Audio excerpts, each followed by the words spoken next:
Tapi seperti pengalaman-pengalaman spiritual kan, yang Bunda Ocha cerita, dulu udah pernah koma, tapi masih memiliki kesadaran, seperti itu.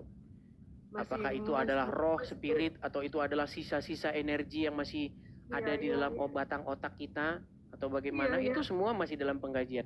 Tapi saya juga pernah meneliti ya, pengalaman-pengalaman orang yang mau mati.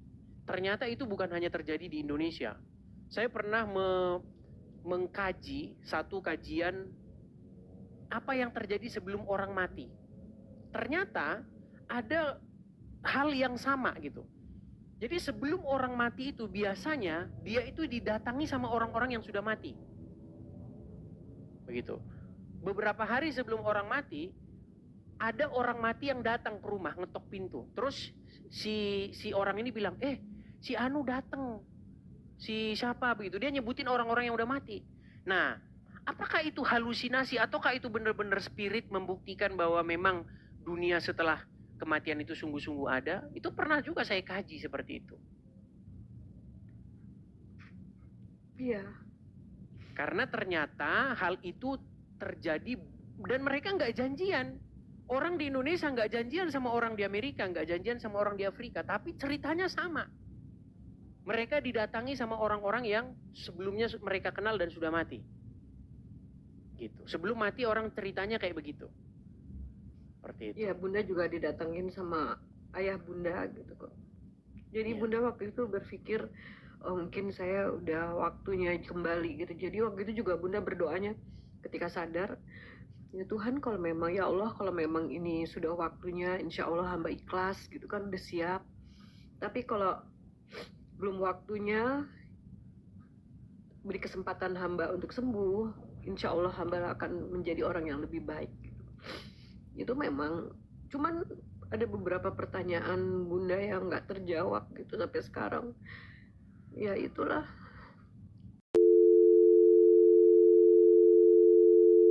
Atau Kristen?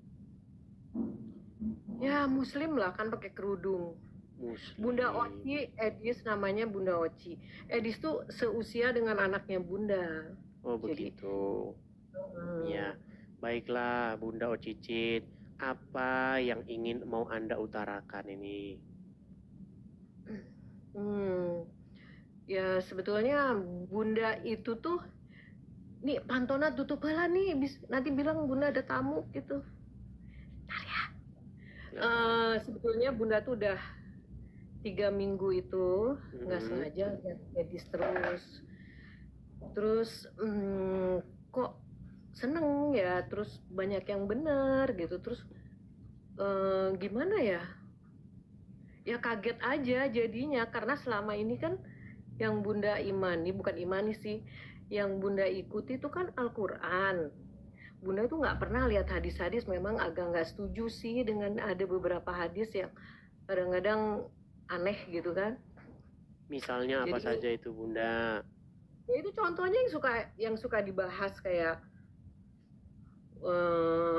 apa sih, yaitu menikahi anak kecil yang masih kecil, terus punya istri boleh istri 4. Jadi sebetulnya agak bertentangan dengan hati. Jadi Bunda lebih ke Al-Quran ya. Tapi kan Al-Quran tuh baku. Nah sejak nonton Edis itu tuh jadi kebuka semuanya, apalagi Edis ngebahasnya hadis gitu kan. Masa sih kayaknya nggak percaya masa ada nabi kayak gitu. Jadi sedih juga sih. Kecewa ya selama ini. Ternyata nabi yang saya imani selama ini kok begini gitu ya. Iya, kan di situ disebutkan diangkat jadi nabi aja di usia berapa tuh kalau nggak salah? 40 ya. Masa Allah nggak milih-milih gitu? Tentu kan track recordnya dilihat gitu kan. Beda ya, maaf gitu. Kalau Isa kan memang dipersiapkan gitu dari lahir sudah seperti suci gitu kan. Tapi begini, Bunda Ocicit, ini banyak orang. Bunda Oci. Cicit itu panggilan Bunda lagi kecil, nama Bunda itu Rosi, jadi dipanggilnya Bunda Oci. Baik Bunda Oci. Begini Bunda Oci. Jadi karena di sini itu tidak boleh orang tuh asal ngaku-ngaku untuk dalam tanda kutip seperti membuat agama Islam itu tersudut. Nggak boleh. Di sini dilarang keras orang pura-pura jadi Islam untuk mengatakan hal-hal yang negatif tentang Islam. Saya mau tes dulu kalau memang benar-benar Bunda Oci ini betul-betul seorang muslimah. Coba bacaan-bacaan sholat kah, bacaan-bacaan Al-Quran kami mau dengar. Silakan. Qul a'udzu birabbin nas malik bismillahirrahmanirrahim. Qul a'udzu birabbin nas malikin nas ilahin nas min syarril waswasil khannas allazi yuwaswisu fi sudurin nas minal jinnati wan nas. Baik, Nisah ini muslim ya, muslim. Ya, jadi sekarang ini kami pengen tahu nih Bunda Oci. Sejak nonton Edis TV, apakah iman Bunda Oci ini jadi berbeda sekarang? Tidak sama seperti dulu lagi imannya terhadap agama Islam?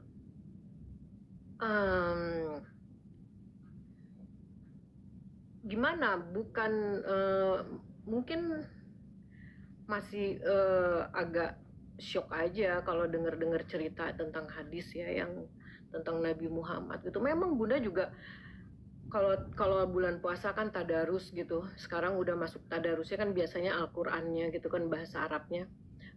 Tapi belakangan ini kan udah mulai terjemahan gitu. Bunda berapa kali hatam kok nggak ada disebutkan tentang Nabi Muhammad gitu. Nabi Muhammad paling 2% lah. Yang disebutkan malah banyaknya Isa gitu kan. Nah, itu yang Bunda pertanyakan sebetulnya. Tapi kan memang cerita Nabi Muhammad itu ada di hadis kan. Cuma emang Bunda kan nggak pernah kurang ini hadis. Karena kalau tausiah atau ke pengajian di masjid atau di mana, kadang ya hati kan yang bicarakan hati ya. Agak kurang setuju gitu. Ya, tapi intinya adanya Edis tuh seneng gitu. Akhirnya Bunda jadi tahu tentang mengenal sosok Muhammad gitu kan. Malah ada cerita di sini. Sebetulnya kalau ada ustadz yang mahir agama mungkin kalau naik sih Bunda seneng gitu ya. Jadi gini Adis, tahun 2011 Bunda itu sakit. Didiagnosa sakit leukemia. Iya, alhamdulillah sih sekarang udah sehat gitu ya. Itu juga mujizat mungkin ya itu juga mungkin karena Bunda semangat kali. Nah, pada saat Bunda ada masa koma, Bunda 2 hari koma ya. Di koma itu spiritual, mulai setelah di koma itu ternyata Bunda dengar orang mau ngapain gitu, bicara apa tuh dengar. Artinya ketika jasad kita tidak berfungsi, ruh kita tuh sebetulnya tahu gitu kan. Hanya mungkin ruh kita ini spiritual Bunda yang akhirnya menganalisa sendiri. Memang sifat-sifat Tuhan maha melihat, maha mendengar ada di diri kita gitu kan. Butuh media. Nah media itu kan jasad kita. Ketika jasad nggak bisa berfungsi, jadi Bunda nggak bisa bicara, nggak bisa lihat kan gitu. Nah ketika bangun dari koma, Bunda mulai bertanya, siapa diri Bunda gitu, kenapa Bunda diciptakan, dari mana asal Bunda, terus kemana Bunda harus kembali kan itu. Terus kan seperti baca syahadat gitu, asyhadu alla ilaha illallah wa asyhadu anna muhammadar rasulullah. Saya bersaksi, memang ini pernah dibahas oleh Adis kan. Saya bersaksi bahwa tiada Tuhan selain Allah, dan aku bersaksi bahwa Nabi Muhammad adalah utusan Allah. Tapi kan bersaksi, hakikatnya kebenarannya, apakah kita bersaksi? Salah satu contoh, adik Bunda kan tinggal di Amerika, nikah sama orang Amerika, menikah secara Islam. Padahal dia Nasrani yang kuat gitu. Dia cukup menghafalkan dalam sejam syahadat, udah langsung syah jadi menikah gitu. Ya Allah, tanpa mempelajari agama Islam, tanpa apa, kok semudah itu gitu. Ya bukannya apa-apa kadang-kadang, tapi kan mungkin itulah ajaran yang Bunda dapat dari kecil kan. Kalau Islam itu kan diajarin dari kecil kita tentang surga neraka. Sampai titik di mana Bunda bertanya, Bunda tuh selama ini menjalankan Al-Quran ini adalah berisi firman-firman samalah mungkin dengan Bible gitu, firman Tuhan yang datang melalui Nabi Muhammad. Tujuannya adalah untuk petunjuk hidup manusia kan. Nah, Bunda berpikir gini, kalau dalam Islam kan awaludini marifatullahi ta'ala. Sebelum kita menjalankan perintahnya, tentu kita harus tahu siapa yang memberi perintah kita. Memang sih ada beberapa yang Bunda pernah bahas ini, pernah tanya di channelnya Pak Cakra gitu. Wah, banyak yang bilang ke Bunda, ngapain Nabi Muhammad aja belum tentu ketemu Tuhan. Padahal bukan itu hakikatnya. Paling tidak kayak Adis kita bilang, orang Islam tuh kita harus mencintai Nabi Muhammad, kita harus mencintai Allah. Bagaimana bisa mencintai kalau ketemu aja belum? Itu hakikatnya. Kalau Bunda ya, ketika Bunda sudah dari sakit itu jadi banyak pertanyaan-pertanyaan yang mengganjal gitu. Terus tanya sama Ustadz selalu bilang, Ibu tuh terlalu jauh pertanyaannya, itu susah. Nah, akhirnya Bunda berpikir gini, ini diskusi aja ya, Edis ya. Mudah-mudahan Edis sabar dengernya ya, ibu-ibu kayak gini, mak-mak kayak gini. Jadi ini Bunda sendiri yang menganalisa adalah secara ilmu. Kita hidup selalu ada dua, baik, buruk, susah, senang, bahagia, tidak bahagia, cantik, tidak cantik kan gitu. Dunia, akhirat. Dunia hubungannya dengan ini gitu, akhirat dengan Tuhan kan. Ketika ilmu dunia, ilmu ekonomi, ilmu arsitek, ilmu sipil, ketika kita mempelajari ilmu ekonomi, tidak mungkin kita bertanya ke sipil kan, mereka gak akan bisa jawab.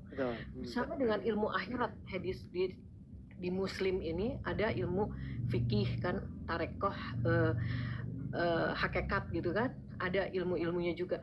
Nah, tapi itu kalau akhirnya Bunda menemukan memang di ilmu hakikat pertanyaan itu sedikitlah gambaran. Hanya ustadz ini karena masing-masing ilmu beda, yang syariat itu yang dalam Quran menjalankan kehidupan sehari, jadi Bunda nggak pernah ketemu. Tapi kayaknya agak nyambung-nyambung dengan Pak Cakra, dengan The Truth. Cuman baru sama Edis ini Bunda baru bisa naik. Gitu. Padahal ngikutin terus. Ya. Jadi begini Bunda Oci. Jadi kalau kita bicara agama Islam dan bicara agama Kristen, sebenarnya kita ini sama-sama orang yang tidak pernah berjumpa dengan Yesus dan tidak pernah berjumpa dengan Muhammad. Kita hanya membaca kesaksian dari orang-orang yang pernah berjumpa dengan tokoh-tokoh tersebut. Kalau kita membaca Injil, Injil itu memberitakan kesaksian dari para saksi mata tentang apa yang mereka lihat, apa yang mereka raba. Ada di dalam tertulis dalam Injil Yohanes, bahwa apa yang kami beritakan kepada kamu tentang firman yang hidup, yaitu tentang apa yang kami lihat dengan mata kepala kami sendiri, apa yang kami raba dengan tangan kami sendiri. Nah, ketika kita membaca apa yang ada dalam literatur agama Islam juga seperti itu. Si fulan berkata, menurut si fulan berkata, kata si fulan, akhirnya kata Muhammad. Nah, jadi buku-buku yang katanya berasal dari para saksi mata ini kita periksa. Nah, ternyata kalau menurut keterangan para saksi mata, Muhammad dia tidak pernah mati kemudian keluar lagi dari kuburan. Dia tidak pernah bangkit dari kematian. Yang menjadi akal kita, yang membuat kita berpikir adalah, lalu bagaimana kita bisa percaya dengan segala omongan dia? Kalau hanya kata wahyu, saya dapat wahyu, semua bisa ngomong. Lia Aminuddin dapat wahyu, Ahmad Musedek dapat wahyu, semua dapat wahyu kalau masalah ngomong dapat wahyu. Jadi cerita-cerita Muhammad seperti nanti di dalam kubur ditanya siapa Tuhanmu, siapa nabimu, ya kan? Disiksa dalam alam kubur. Cerita-cerita itu menjadi isapan jempol semua. Kebangkitan orang mati, neraka, surga, itu menjadi isapan jempol, menjadi dongeng-dongeng yang tidak berkesudahan. Karena yang bercerita tentang itu tidak mengalami hal tersebut. Nah, berbeda dengan kekristenan. Di dalam agama Kristen, keterangan para saksi mata bercerita bagaimana Yesus itu bangkit. Ya kan? Nah, makanya perkataan-perkataan Yesus tentang adanya hidup yang akan datang, adanya hidup setelah kematian, itu dikonfirmasi dengan kebangkitannya. Jadi cerita-cerita surga, cerita-cerita neraka itu menjadi bisa dipercaya. Sementara kalau kita membaca cerita tentang Muhammad itu cerita-cerita seperti cerita-cerita yang tidak terkonfirmasi. Begitu loh. Kalau kita membaca tentang Muhammad, itu banyak sekali cerita-cerita yang fantasi. Seperti misalnya Muhammad melihat Jibril, sayapnya katanya 6.000. Sayapnya 6.000 Muhammad ngitung. Gimana coba kita berpikir dengan akal sehat, gimana sayap Jibril itu 6.000? Ditaruh di mana sayapnya? 2 saja sayapnya udah nggak punya tempat. Apalagi 6.000. Terus pertanyaan alam kubur, udah ada kunci jawabannya tuh keluar. Kunci jawaban alam kubur. Nah, karena apa yang Bunda Oci alami, itu juga pernah saya alami. Banyak orang tidak memikirkan hal-hal yang demikian itu. Karena mereka tidak pernah mengalami peristiwa-peristiwa spiritual. Kalau orang sudah pernah mau hampir mati, orang itu pasti sudah mikir, ini kemana kita ini? Manusia ini sebenarnya dari mana? Coba, banyak orang yang sudah berpikir seperti itu. Ketika dalam tidurnya dia berpikir, dunia ini datang dari mana? Dari mana ini kok bisa kayak begini? Ini siapa ini yang bikin semua ini? Begitu. Terus kita ini dari mana? Mau kemana kita ini manusia ini? Nah, ketika orang sudah menyadari hal yang terdalam itu, biasanya dia akan cari tahu. Seperti itu. Apakah hidup setelah kematian itu benar-benar ada? Seperti kata lagunya Dewa 19, jika surga dan neraka itu benar-benar ada atau tak pernah ada. Begitu. Seperti itu. Jadi setelah saya mempelajari agama Islam, semua cerita-cerita tentang agama Islam itu tidak terkonfirmasi. Karena yang bercerita demikian itu adalah Muhammad. Dan itu pun belum tentu Muhammad yang ngomong. Bisa saja orang mengarang cerita kemudian ditempelkan bahwa Muhammad ngomong begitu. Seperti misalnya kisah Isra Mi'raj, di mana Muhammad naik ke surga atau ke Sidratul Muntaha.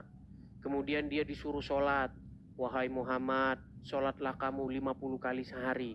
Coba bayangin, apa ada manusia 24 jam bangun terus? Kan enggak, pasti dia tidur 8 jam. Udah kepotong, tinggal 16 jam. Apa ada manusia 16 jam itu nggak kerja? Pasti kerja, dipotong. Ya kan? Apa ada manusia itu nggak makan, nggak ngurus anak, nggak beres-beres rumah? Pasti. Pertanyaannya, bagaimana mungkin Allah nyuruh sholat 50 kali? Itu kan nggak masuk akal. Berapa waktu yang kita butuhkan untuk mengambil air wudhu? Berapa waktu yang kita butuhkan untuk sholat? Tujuannya apa? 50 kali pasti ada tujuannya apa? 50 kali itu maksudnya untuk apa? Banyak-banyak itu. Akhirnya kan Muhammad menawar itu. Itu juga bukan Muhammad yang nawar. Jadi ketika dalam cerita itu Muhammad kembali. Ya kan? Setelah dia kembali, dia ketemu sama Musa. Apa kata Allah, wahai Muhammad? Kami disuruh sholat 50 kali. Balik Muhammad, gak akan kuat umatmu. Balik, ditawar. Jadi 45. Bunda Oci pernah dengar cerita itu? Gak pernah. Gak pernah dengar. Beneran gak pernah. Iya, makanya saya pernah bilang begini, alasan seseorang masih muslim itu karena dia tidak mengerti apa itu agama Islam. Cuman banyak orang mengira ungkapan itu terlalu berlebihan. Padahal fakta, begitu loh. Iya, Bunda juga nonton kamu jadi agak syok-syok gitu. Iya, seperti saya bilang, jika orang Islam nonton saya 1 kali, dia akan emosi. Marah dia pasti. Enggak, Bunda nggak marah. Bunda tapi kedua kalinya, dia akan mulai cari tahu. Apa ini orang ngomong bener atau enggak? Dicari tahu sama dia. Ketiga kali orang tersebut sudah mulai mengiyakan saya. Dan hati-hati yang keempat kali, dia tidak akan lagi percaya dengan agama Islam. Gitu. Iya sih. Mana Tadi statement Bunda Oci masalah hadis-hadis ya. Di mana dalam hadis itu banyak hal-hal yang aneh. Ya kan, Muhammad mau bunuh diri lah. Muhammad nyuruh orang minum air kencing lah. Makanya sekarang banyak tuh orang-orang Islam pergi ke Arab, di sana beliin air kencing, ya kan? Kemudian iya banyak cerita-cerita lagi lah di dalam apa namanya hadis-hadis tersebut. Lalu Bunda Oci bilang, kayaknya kita nggak percaya ini. Lalu kita percaya kepada Al-Quran saja. Sebenarnya dalam Al-Quran sendiri pun juga ada hal-hal yang dalam tanda kutip akan bermasalah. Contoh nih, di dalam surat An-Naba ayat 33, bahwa pahala yang akan diberikan kepada orang-orang yang bertakwa itu adalah gadis-gadis yang berpayudara besar. Ih, amit-amit. Nggak tahu. Itu ada ayatnya. Masa Quran kata-katanya nggak sopan gitu? Ada. Di dalam surat An-Naba ayat 33. Jadi ada terjemahan yang sudah dipelintir memang. Tapi kalau terjemahan-terjemahan yang dulu, itu bunyinya gadis-gadis montok yang sebaya. Tapi ada terjemahan yang baru sekarang, gadis-gadis yang sebaya. Montoknya dicoret. Tapi kalau dibaca tafsir-tafsirnya masih sama itu. Enggak. Makanya saya bilang, gimana? Enggak, aneh-aneh aja ya. Terus itu juga contoh yang bingung sekarang itu, yang surga yang Edis pernah bahas, 70 bidadari. Terus ada juga saya lihat tausiahnya Ustazah gitu, bilang wanita-wanita juga nanti akan ada pangeran-pangeran. Akhirnya Bunda kok logika Bunda tuh udah nggak bener-bener yang, ya akhirnya jadi males pergi ikut tausiah kayak gitu. Iya, karena itu pernah dibahas oleh Yesus di dalam Bible mengenai apakah ada orang kawin mawin pada hari kebangkitan. Nah, jawab Yesus adalah bahwa pada hari berbangkit manusia itu tidak kawin dan dikawinkan lagi, tetapi hidup dalam bentuk yang baru seperti para malaikat. Jadi mereka tidak kawin dan dikawinkan lagi. Bukan reinkarnasi itu ya? Bukan reinkarnasi? Bukan. Jadi manusia itu akan diberikan tubuh baru, tubuh kemuliaan, yang dia tidak perlu makan untuk hidup. Seperti itu.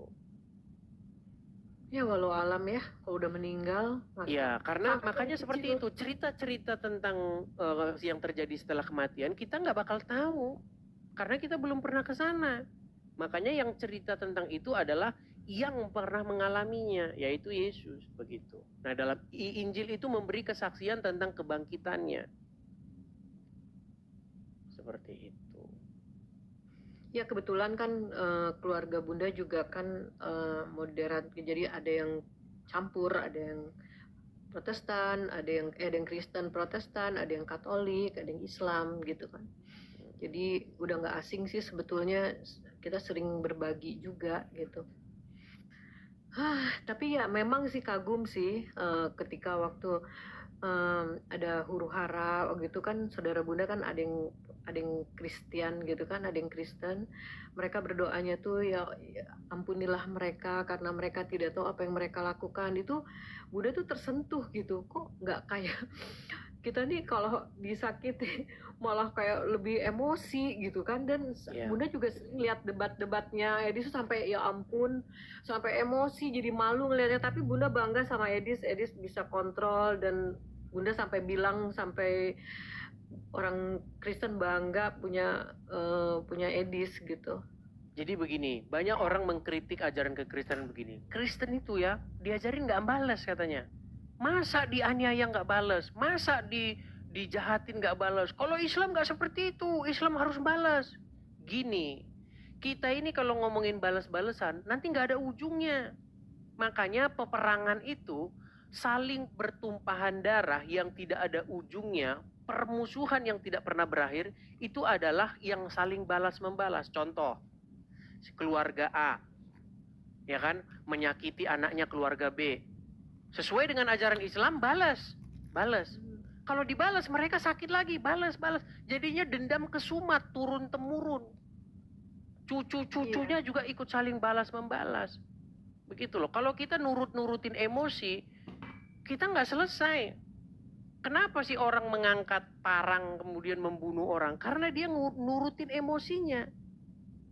Gitu loh. Nah, di dalam ajaran agama Kristen itu yang seperti itu yang ditentang oleh Yesus itu.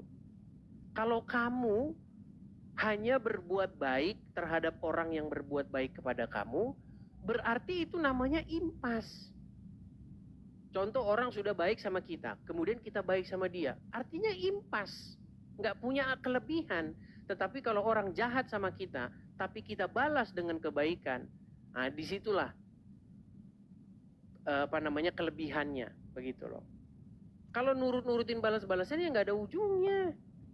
Sampai kapan? Begitu. Itu kemarin sampai Bunda nonton apa sih channelnya yang itu yang kemarin adik kita yang dari kepercayaan mana tuh, dia sampai sedih ngelihatnya di channelnya apa, sampai dimaki-maki. Ya Allah, kok sampai kayak gitu, kok ya Muslim kayak gitu ya, Islam kayaknya nggak ngajarin seperti itu. Ada yang kepercayaan yang Al-Mahdi itu. Oh iya. Tapi begini, yang saya maksudkan begini, kalau kita bicara tentang dalam tanda kutip kekerasan dalam agama Islam, itu memang watak itu sudah ada dari zaman Muhammad. Begitu loh. Di dalam Al-Quran surat Al-Fat 29 dikatakan begini, orang-orang yang bersama-sama dengan Muhammad itu keras kepada orang kafir, tetapi berkasih sayang sesama mereka. Nah, kalau kita betul-betul menelusuri ayat itu secara mendalam, maka orang pasti akan meninggalkan agama Islam. Masalahnya orang Islam ketika baca Al-Quran, mereka tidak akan meresapinya. Mereka itu hanya melantunkan huruf-huruf Arabnya dengan merdu kemudian menangis. Tapi artinya apa? Tidak tahu. Makanya orang Islam tidak pernah mengerti isi Al-Quran. Ya memang. Al-Quran juga kata-katanya baku gitu, harus dibahas, harus dijabarkan sama yang ahlinya. Kalau enggak kita bingung dengan kata-katanya. Kalau Bible kan, karena kan ada keluarga yang Kristen, kayaknya sederhana, kata-katanya gampang dicerna gitu kan. Yang diajarkan kasih sayang tuh kelihatan udah. Islam tuh mengajarkan kebaikan, tapi karena bahasanya rancu, jadi mungkin kita jadi harus bertanya sama ustadz, sama yang ahli gitu kan. Itu jadi prosesnya agak lama. Saya kasih contoh ya, misalnya begini.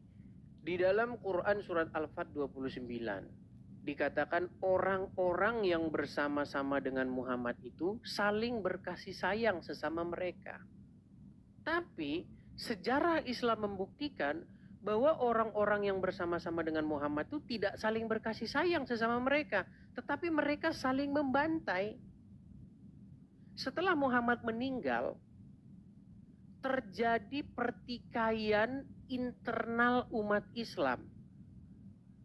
Contoh misalnya, ketika Muhammad meninggal, istri Muhammad yang namanya Aisyah itu bersekutu dengan Tolha, dengan Zubair, melawan pasukannya dari Ali,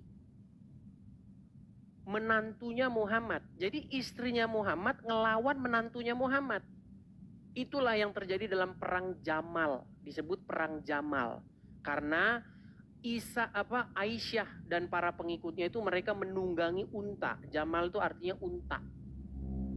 Jadi mereka saling baku bantai di situ. Ribuan kaum muslimin tewas. Setelah itu tidak usai. Perang itu masih berlanjut.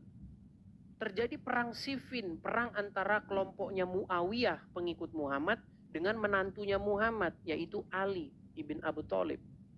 Menantunya Muhammad karena dia menikah dengan Fatimah, anaknya Muhammad yang perempuan. Bahkan setelah itu terjadi lagi perang Karbala, di mana cucu Muhammad, Hasan dan Husain itu di situ dipenggal. Jadi perang terus. Bisa tahu, Edis hafal ya. Saya sangat tahu sejarah agama Islam. Sejarah agama Islam itu penuh dengan darah. Bahkan setelah Muhammad meninggal, itu mayat Muhammad itu nggak keurus, saking mereka rebutan duit, rebutan tahta. Begitu loh. Ketika Muhammad meninggal, umat Islam itu ribut masalah siapa khalifah yang akan menggantikan Muhammad. Jadi mayat Muhammad sampai 3 hari nggak keurus itu. Begitu. Ya Allah. Iya. Bahkan hadis-hadis menunjukkan sebelum Muhammad meninggal, Muhammad itu ingin meminta pena dan kertas. Sebelum Muhammad meninggal, dia bilang begini, tolong bawakan kepadaku pena dan kertas, supaya aku tuliskan kepada kalian sebuah wasiat, supaya kalian nanti tidak tersesat sepeninggalku. Tetapi sahabat Muhammad yang bernama Umar ibn Khattab itu menghalang-halangi Muhammad dari menuliskan wasiat itu. Bahkan Kenapa? Umar bin Khattab mengatakan bahwa Muhammad tuh ngigau dia.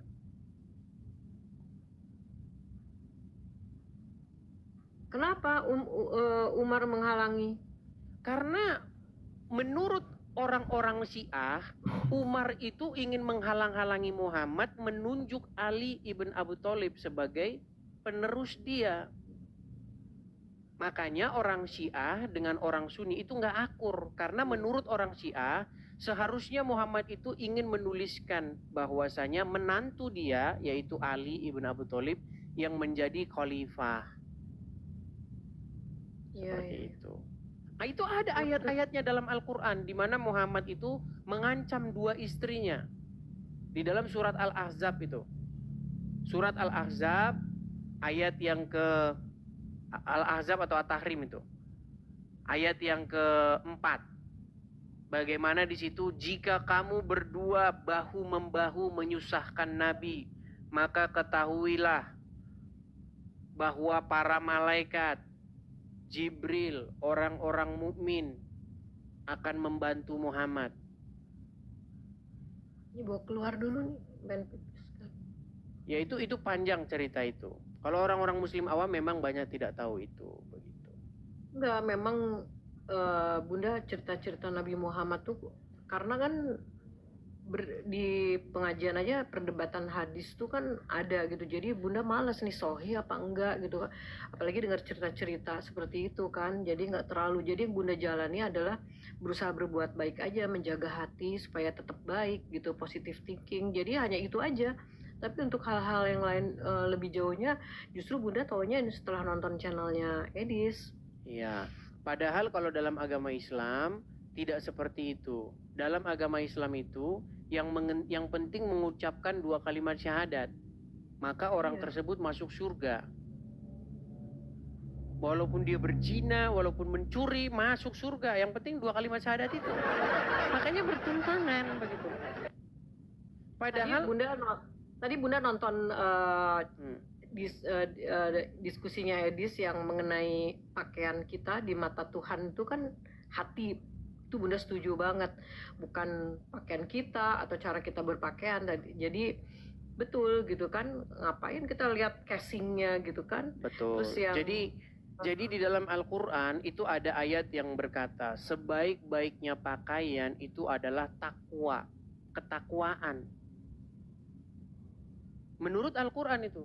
Tapi kalau menurut orang Islam, sebaik-baik pakaian adalah menutup aurat.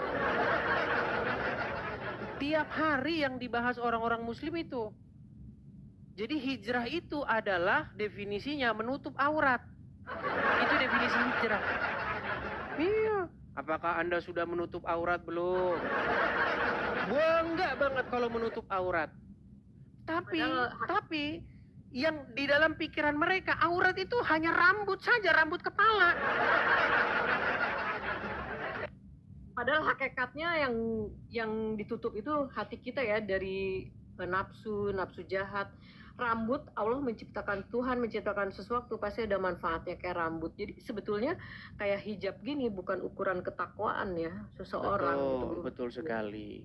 Bahkan sebenarnya hijab-hijab ini, apalagi Bunda Ocit kan jauh lebih tua daripada saya. Zaman-zaman dulu, zaman-zaman film Lupus, ya kan? Yang punya permen karet dan lain sebagainya. Ada gitu orang pakai jilbab zaman dulu? Nggak ada. Iya. Coba saya mau tanya Bunda Ocit, zaman sekolah ada jilbab nggak? Nggak ada.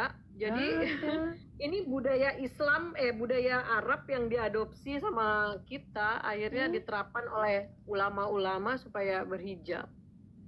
Sebenarnya jilbab-jilbab ini orang itu ikut-ikutan latah. Jadi kalau petingginya sudah ngomong jilbab wajib, itu bawah itu padahal latah ngomong-ngomong wajib. Padahal sebenarnya kalau ditelusuri, bisnis tukang jual jilbab.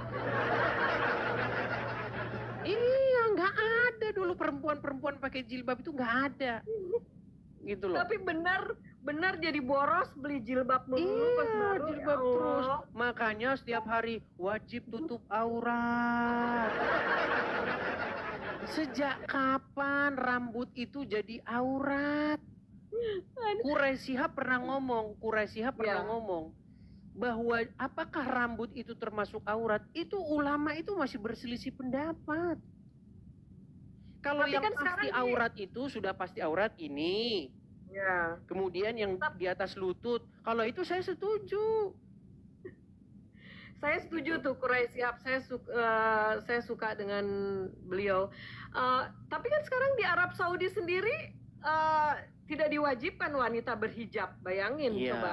Karena Kita mereka sementara sudah di sini. sadar bahwa apa yang selama ini latah diikuti itu hanyalah latah masal saja. Orang hanya ikut-ikutan saja. Tapi kalau kita mau mengkaji secara akademis, itu sebenarnya berjilbab ini itu baru dipelopori oleh seorang ulama asal Mesir. Ya. Jadi dia itu ingin mengukur pergerakan orang Islam. Dulu ada partai politik di Mesir, mereka ingin mengukur kekuatan mereka. Jadi dibajuinlah kadernya itu dibajuin. Kalau zaman sekarang orang dibajuin dengan baju parpol, misalnya PDIP, dikaosin. Dengan dikaosin mereka dapat mengukur seberapa kekuatan mereka. Nah, sebenarnya jilbab itu pelopornya itu Hasan Albani dari Mesir.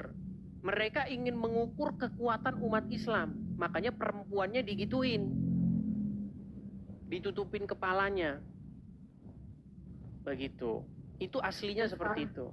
Lalu kemudian berkembang, jadi katanya menutup aurat lah, begitu. Tambah lagi ada pebisnis jilbab lah, tiap hari mempromosikan itu. Kemudian tambah lagi dibikin hadis-hadis. Kalau perempuan kelihatan rambutnya sehelai saja, maka akan 70 tahun di neraka. Ada perempuan yang menampakkan satu helai rambutnya kepada seorang yang bukan muhrimnya akan dihukum 70 tahun di neraka. Tapi hadis itu juga saya manfaatin, karena dulu begini. Dulu saya itu punya pegawai muslimah. Dia kalau habis dari kamar mandi, itu rambutnya itu numpuk di selokan air.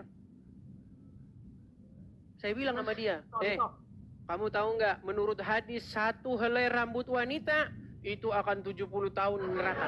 Dia ketawa, dia nggak percaya. Saya tunjukin hadisnya. Setelah saya tunjukin hadisnya, besok dia rambutnya tidak muncul lagi. Ada hadisnya.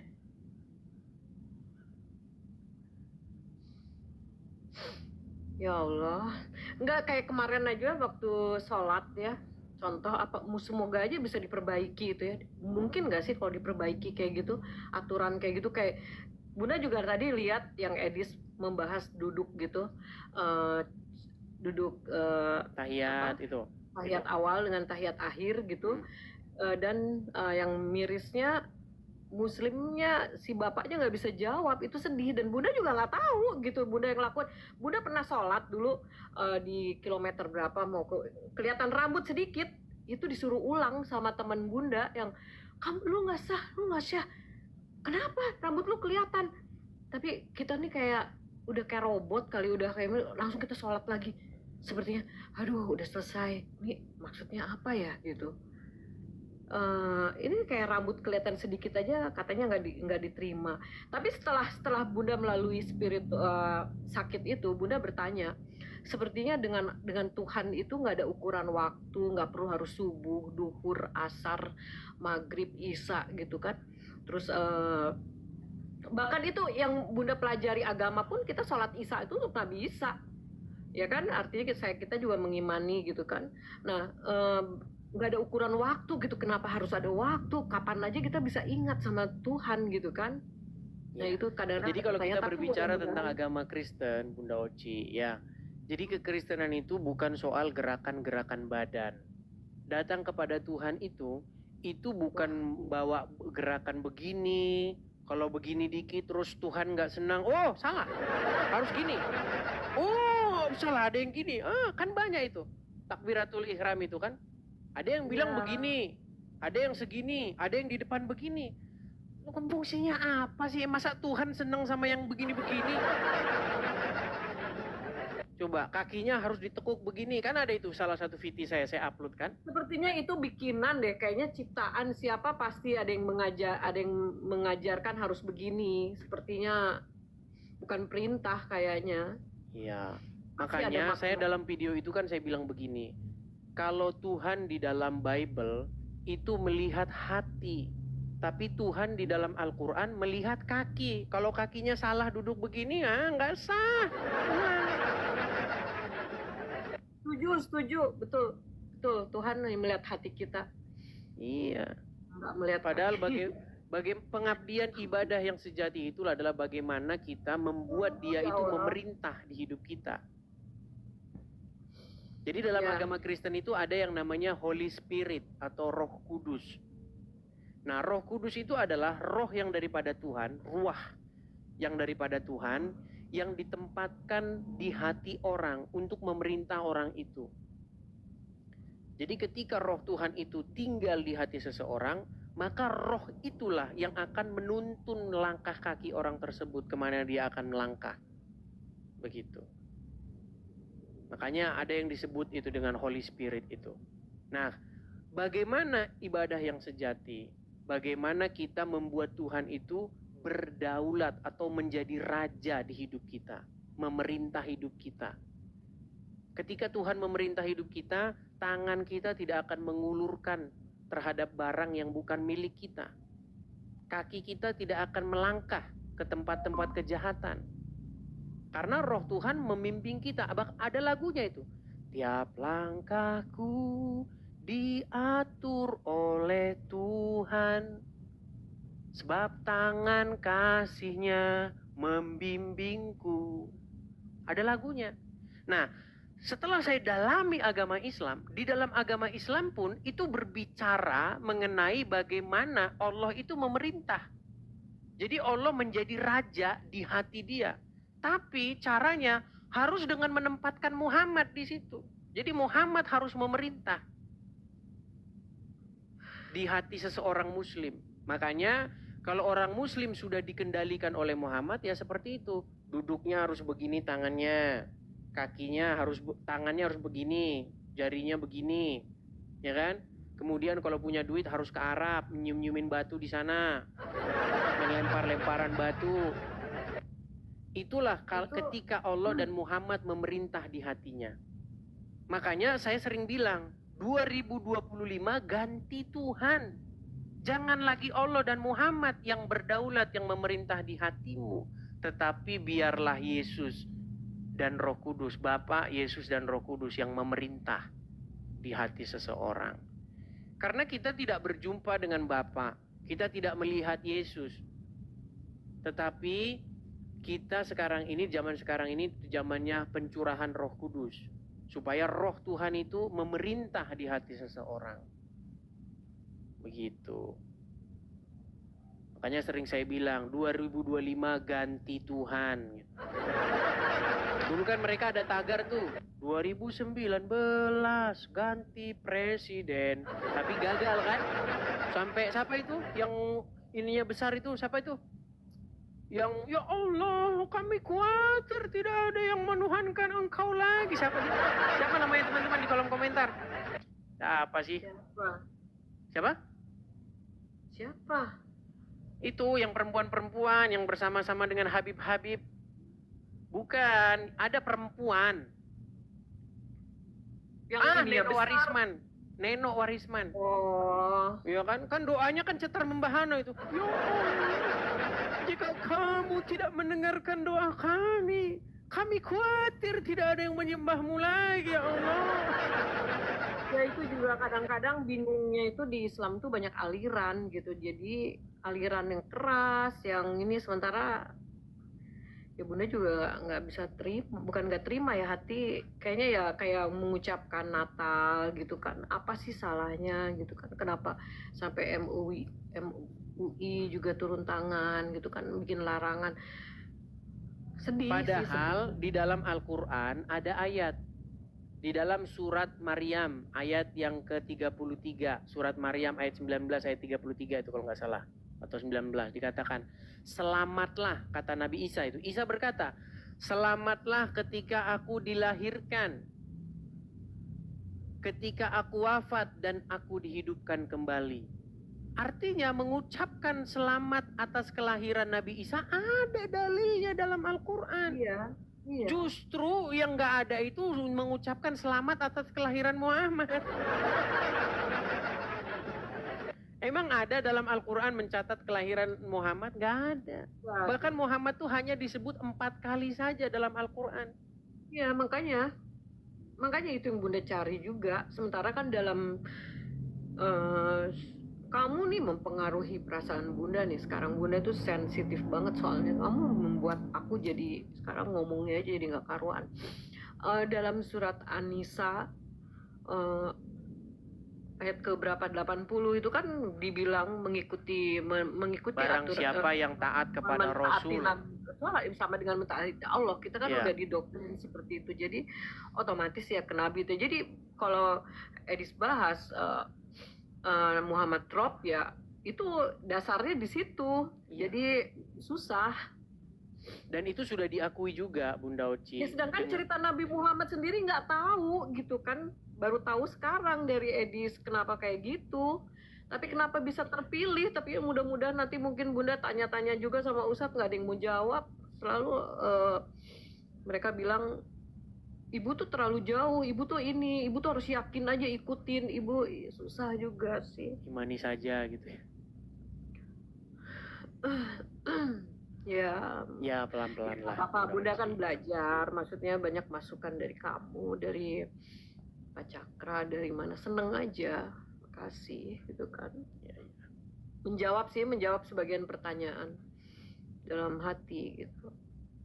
Ya, saya cuma kutip satu ayat dalam Bible, apa yang Yesus katakan, akulah jalan dan kebenaran dan hidup, akulah kebangkitan dan hidup, begitu. Jadi kebangkitan Yesus itu menjawab segala pertanyaan-pertanyaan saya tentang kita ini dari mana, asalnya dari mana, apakah benar ada kebangkitan, apakah benar ada kehidupan setelah kematian, gitu. Karena kalau kita bicara sains, ya kan, ya memang apakah ada kehidupan setelah kematian? Nggak ada. Kalau kita ngomong sains, emang ada gitu? Nggak ada. Orang mati, selesai mati, nggak ada lagi. Tapi seperti pengalaman-pengalaman spiritual kan, yang Bunda Ocha cerita, dulu udah pernah koma, tapi masih memiliki kesadaran, seperti itu. Apakah itu adalah roh, spirit, atau itu adalah sisa-sisa energi yang masih ada di dalam batang otak kita, atau bagaimana, itu semua masih dalam pengkajian. Tapi saya juga pernah meneliti ya, pengalaman-pengalaman orang yang mau mati. Ternyata itu bukan hanya terjadi di Indonesia. Saya pernah mengkaji satu kajian apa yang terjadi sebelum orang mati. Ternyata ada hal yang sama gitu. Jadi sebelum orang mati itu biasanya dia itu didatangi sama orang-orang yang sudah mati. Begitu. Beberapa hari sebelum orang mati, ada orang mati yang datang ke rumah ngetok pintu. Terus si orang ini bilang, si Anu datang, si siapa begitu. Dia nyebutin orang-orang yang udah mati. Nah, apakah itu halusinasi ataukah itu benar-benar spirit membuktikan bahwa memang dunia setelah kematian itu sungguh-sungguh ada? Itu pernah juga saya kaji seperti itu. Iya. Karena ternyata hal itu terjadi dan mereka nggak janjian. Orang di Indonesia nggak janjian sama orang di Amerika, nggak janjian sama orang di Afrika, tapi ceritanya sama. Mereka didatangi sama orang-orang yang sebelumnya mereka kenal dan sudah mati. Gitu. Sebelum mati orang ceritanya kayak begitu. Seperti itu. Iya, bunda juga didatengin sama ayah bunda gitu kok. Jadi bunda waktu itu berpikir mungkin saya udah waktunya kembali gitu. Jadi waktu itu juga bunda berdoanya ketika sadar, ya Tuhan kalau memang, ya Allah kalau memang ini sudah waktunya, insya Allah hamba ikhlas gitu kan, udah siap. Tapi kalau belum waktunya, beri kesempatan hamba untuk sembuh, insya Allah hamba akan menjadi orang yang lebih baik. Itu memang, cuman ada beberapa pertanyaan Bunda yang nggak terjawab gitu sampai sekarang.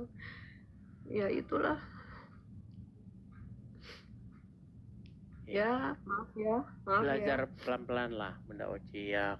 Namanya ini kan tidak semudah membalikkan telapak tangan kan. Iya. Iya. Pelan-pelan lah. Oke, Ya. begitu Bunda Oci? Ya. Makasih ya. Sama-sama Bunda Oci, saya turunkan ya. Selamat malam. Selamat malam, saya turunkan. Ya, begitu ya teman-teman ya. Jadi banyak cerita-cerita